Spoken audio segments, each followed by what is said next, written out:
A very good morning, Standard 9th. I welcome you all in your English tutorials.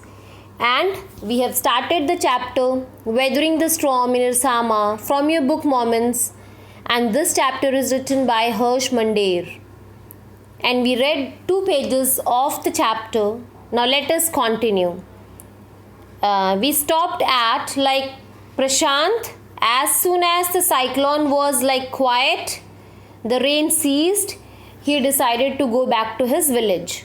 And for this he equipped himself with a long sturdy stick. उसने क्यों long sturdy stick ली थी? I told you already that to check, क्योंकि वो पानी था ना हर जगह, तो वो just check करना चाहता था कि कहाँ पे safe है to put a step. So he took a long sturdy stick, बहुत मजबूत सी एक डंडी ली, and he started with the expedition. Okay? See, you can see in the last paragraph here. I'm reading somewhere here, we stopped somewhere here, isn't it?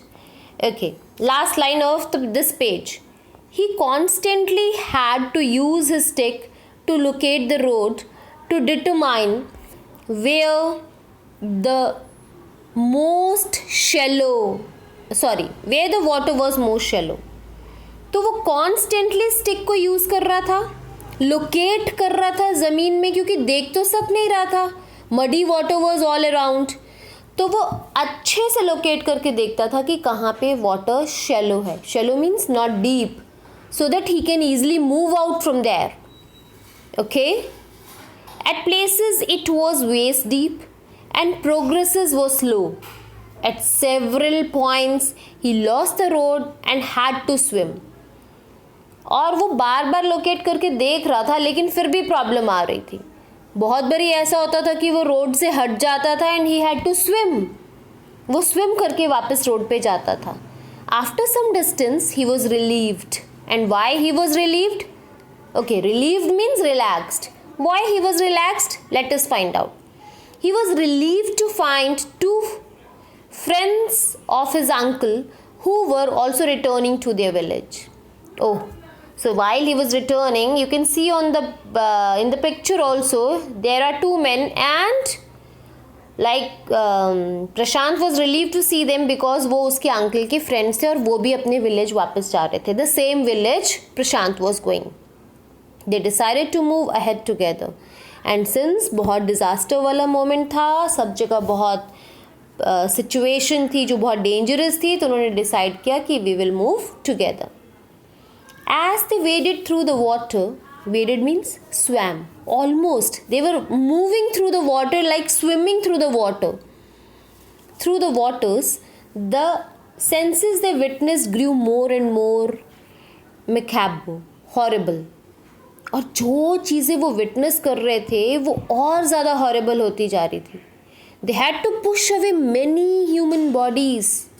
Oh my God! Imagine, you have to push human bodies to make your way. Yes, all these things they did it very bravely. Men, women, children, and the carcasses of dogs, goats, cattle that the current swept against them as they moved ahead. See the situation. Everywhere they were moving, water में move कर रहे हैं, and while moving, what they saw many dead bodies, not of only human bodies but animals also. And what they had to do, they had to push away. उनको उन dead bodies को push away करना पड़ रहा था, हाथों से side पे करना पड़ रहा था, because उनके रास्ते को रोक रहे थे. Imagine the panic. In every village that they passed, they could barely see a house standing.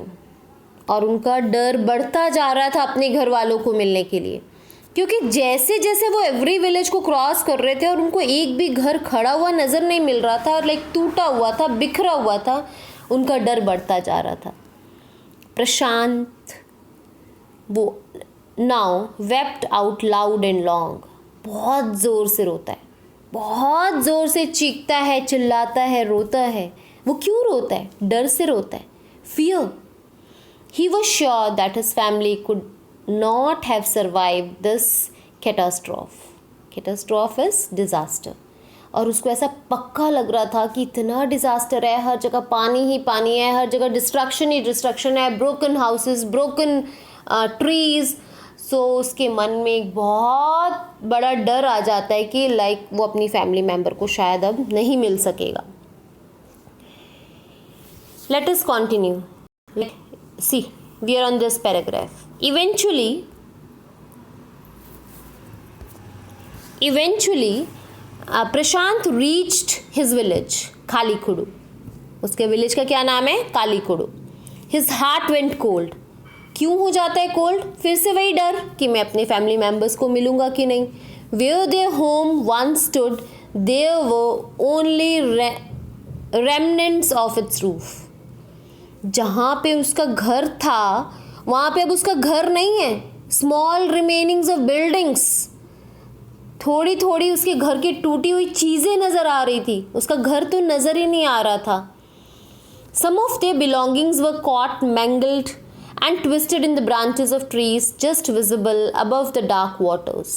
और कुछ कुछ उसके घर की चीज़ें बिखरी हुई इधर उधर, या तो ट्रीज़ में फंस गई थी या इधर उधर ब्रांचेस में फंस गई थी, किसी चीज़ में फंस के उसको नज़र आ रही थी। Young Prashant decided to go to the Red Cross shelter to family. And now young प्रशांत, उसको थोड़ा बहुत पता होगा मे बी, क्योंकि वहाँ पे अक्सर साइक्लोन्स आते थे कि like whenever such is the situation, Red Cross Society में रेड क्रॉस शेल्टर मिलता है बंदों को। यू नो बेटा what is Red Cross shelter? It is a charitable organisation. वो चैरिटेबल ऑर्गेनाइजेशन क्या करती है, जब कभी भी ऐसा कोई डिज़ास्टरस चीज़ें आती हैं, साइक्लोन्स आती हैं, ड्रॉट आता है या ऐसा कुछ भी होता है, तो वो वहाँ के लोगों को हेल्प करती है। तो इमीडिएटली प्रशांत ने ये डिसाइड किया कि he will go to that shelter and look for his family, क्योंकि वहीं पे ही उसके फैमिली मेम्बर्स मिल सकते हैं, otherwise there is no way out. Among the first people he saw in the crowd was his maternal grandmother. और जब वो जाता है तो सबसे पहले भीड़ में, क्राउड इज भीड़, वो मेटर्नल ग्रैंडमदर यानी मम्मा की मम्मा, नानी को देखता है। Weak with hunger she rush to him, her hands outstretched, her eyes brimming. और वो बहुत ही वीक लग रही थी, वीक के साथ साथ हंग्री लग रही थी, बहुत भूखी थी, और भूखे होने के कारण वो बहुत ज़्यादा वीक हो गई थी। She was old age also, वो नानी थी। और वो फटाफट रश करके प्रशांत की तरफ जाती है और आउटस्ट्रेच्ड अपनी बाहें खोल के उसको मिलती हैं। जैसे प्रशांत वरीड था वैसे ही वो भी सारे बहुत वरीड थे कि वो प्रशांत को मिलेंगे कि नहीं मिलेंगे। And her eyes brimming. Brimming means eyes were full of tears. And she was happy to see him, but her eyes filled with tears. She was very happy to see him. It was a miracle. और उनके लिए ये एक चमत्कार था। They had long given him up for dead. उन्होंने बहुत time से ये ऐसा सोच लिया था कि maybe Prashant is no more, क्योंकि वो पूरी फैमिली मेम्बर्स के साथ था ही नहीं, बिल्कुल ऑल अलोन था। वो सब बहुत डरे हुए थे, जैसे कि प्रशांत भी बहुत डरा हुआ था कि he will meet his family members again or not. Quickly word spread. What does this means? जल्दी से बात फैलती है कि हाँ प्रशांत नाम का कोई बच्चा आया है। And his extended family gathered around him and hugged him tight in relief. और उसकी जो बाकी फैमिली मेम्बर्स थे वो सारे आते हैं, उसको आसपास से घेर लेते हैं, उसको बहुत हग करते हैं टाइटली और रिलीफ फील करते हैं कि yes our child is safe and sound. और इसी तरह प्रशांत एंक्शियसली स्कैंड मतलब हर एक को बहुत अच्छे से देखता है। The motley battered group, battered means injured, जितने लोगों को चोट लगी थी, और जब उसको घेर के सारे खड़े थे सबको बहुत अच्छे से स्कैन करता है कि हाँ मेरे भाई बहन, मेरे सारे ब्रदर्स सिस्टर्स, अंकल्स आंट सारे लोग हैं कि नहीं हैं। His brother and sister, his uncles and aunts, they all seem to be there. And motley means desperately देखता है, वो बार बार देखना चाहता है उनके अपीयरेंस को, उनके कैरेक्टर्स को देखता है।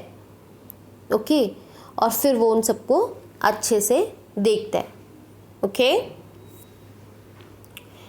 Bye the next morning as he took in the desperate situation in the shelter, he decided to get a grip over himself. took in मतलब assess यानी कि अंदाज़ा लगाता है।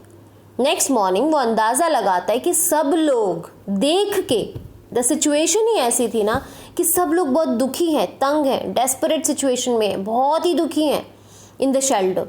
ही decided to get a grip over himself and he decided कि वो सबको help करेगा। जैसे हम हिंदी में बोलते हैं ना कमर कसना, सो ही वॉज डिटरमिन्ड कि he is going to help everybody.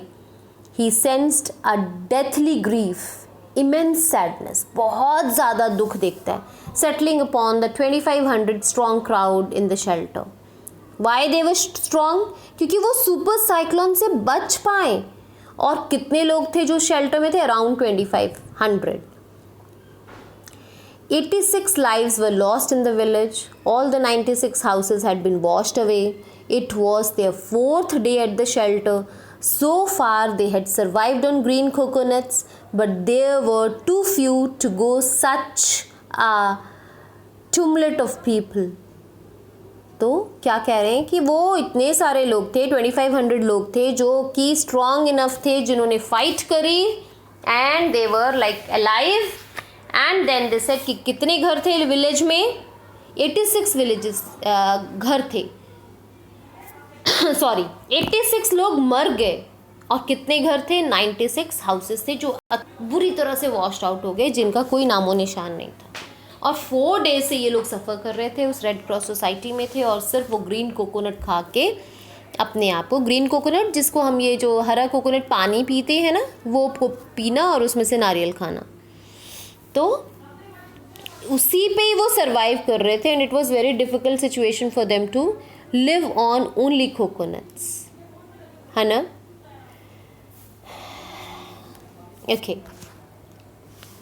Prashant, all of 19 years, decided to step in as leader of his village, if no one else did. He organized a group of youths and elders to jointly pressurize the merchant once again to part with his rice. तो प्रशांत, जो कि सिर्फ 19 साल का था, he was only 19 years old, and like a hero he decided कि अगर कोई भी लोग इन लोगों को हेल्प नहीं करेगा, इन विलेजेस को हेल्प नहीं करेगा, इन सफरर्स को हेल्प नहीं करेगा, तो he is definitely going to be the leader of the village. और उसने उसके लिए क्या किया? यंग लोगों को इकट्ठा किया और एल्डर्स को इकट्ठा किया, ताकि वो उन मर्चेंट्स को प्रेशराइज कर सके जिन्होंने बहुत सारे राइस को भर रखा था। उनके पास वो राइस थे, but they were not giving willingly. उन लोगों को वो ऑफर नहीं कर रहे थे, and this was the time when they needed it, उनको चाहिए था। This time the delegation succeeded and returned triumphantly. और इनका ये जो ग्रुप था, ये लोग जब उस पे गए मर्चेंट के पास, उन्होंने बात करी, उन्होंने उसको प्रेशराइज करा, and they were able to like victoriously, they came victoriously, मतलब कि उन्होंने उनको मना लिया राइस देने के लिए। Okay, wading through the receding waters with flood for the entire shelter. No one cared that the rice was already rotting. लेकिन वो जो चावल लाए थे ना, वो ऑलरेडी रोटन थे। क्यों सड़े हुए थे? क्योंकि मे बी पानी से वो सड़ गए होंगे, और मे बी हो सकता है वो जो राइस मर्चेंट है उसने अच्छे वाले राइस नहीं दिए होंगे, सड़े हुए राइस दिए होंगे। बट नोबडी बॉदर्ड, किसी को कोई फर्क नहीं पड़ रहा था, उनको तो उस समय खाना चाहिए था, isn't it? Branches from fallen trees were gathered to light a reluctant and slow fire. और आग जला के खाना बनाने के लिए उन्होंने क्या किया? जो ट्रीज की ब्रांचेस गिरी हुई थी उनको इकट्ठा किया और उनसे आग जलाई। Why slow fire? क्योंकि वो जो लकड़ियाँ थी वो गीली थी, वेट थी। रिलेक्टेंट मतलब जो जलना नहीं चाहती थी, मतलब हेजिटेंट, नॉट विलिंग। क्यों विलिंग नहीं थी? क्योंकि फायरवुड गीली थी। On which to cook the rice.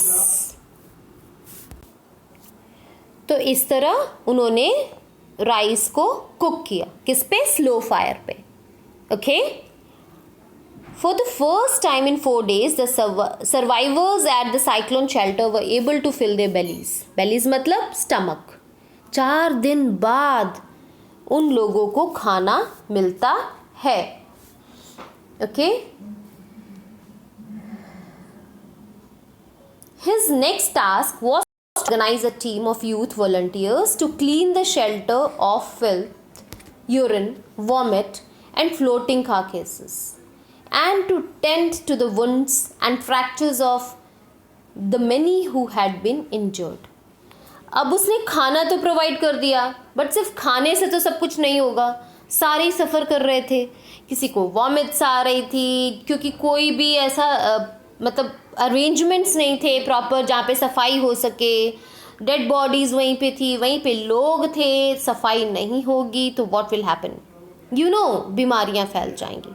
So next work what he started with like cleaning up, उस जगह को साफ करना. Okay, so that is for the day. We have read around again 2 pages. You need to read these 4 pages and try to write at least 5-10 small questions along with the answers in your notebook and send to your class teachers. Okay, bye bye, good day.